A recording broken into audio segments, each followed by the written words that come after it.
Starting with the front, as you approach the machine, we'll go over some of the features that you'll see here right away. As you approach, you'll see a battery box with a voltage gauge on the side. You'll see a strainer basket assembly attached to a valve bank. Our Viking K124A pump, coupled to a 6-to-1 gear reducer, which is attached to our 14 horsepower engine, electric start, 20 amp charging system. This ensures that you can maintain battery life while you're using the burner. Moving back, you'll see the diesel fuel tank, analog thermometer, dial indicator for material level, slide out LED. We'll get into this later. This will show you that you're spraying out of your spray bar when you operate your key fobs. This is a wireless key fob system. There's a bypass to use this manually as well. Moving back, we come to our 3/4 inch sealing wand, ball valve on the end for drips, ergonomic handle up front, another ergonomic handle in the back, which is also a valve to open and close to allow material to come out of the sealing wand. Big beefy tires, 7,000 pound Dexter axles. Moving back here, we have a compressor on board. This allows us to send air to the pneumatic valve, which will allow the spray bar to open and close with the press of a button. Back here, you'll see our 12-volt Beckett burner and the controls for it. Simple flip of the switch, you can turn your burner on, start heating up material. We got a giant Hannay reel, 1-inch hose reel with a 3/4 inch hose, 50 feet long. As I said, 12-volt Beckett burner with Genesis controller.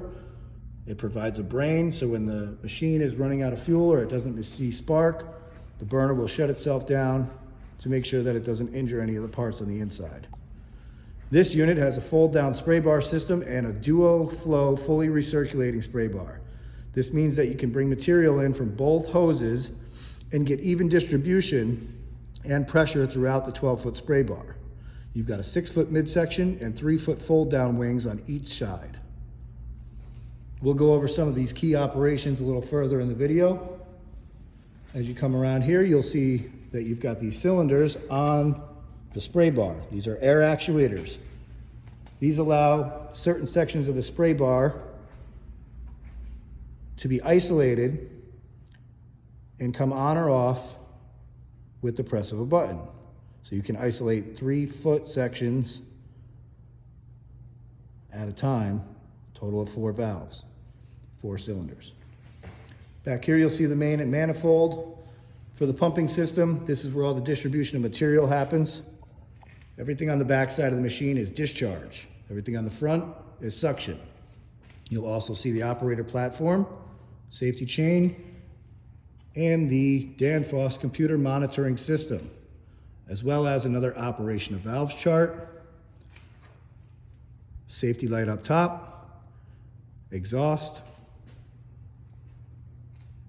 pressure gauge as well, and the electronic control box for the beacon light. Moving along the passenger side, you'll see our ladder.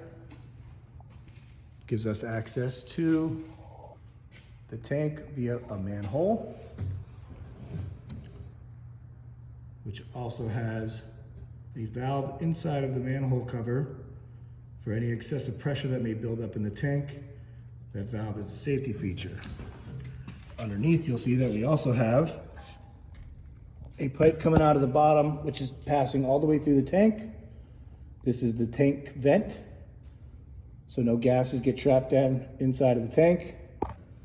Main drain tank valve. Back there you'll see back behind it is the fuel filter for the diesel fuel system. And then right up front you'll have another operation of valves chart and a digital thermostatic controller. This is what gives the burner power. This is where you'll set the temperature of your material. The machine will bring it up to that temperature.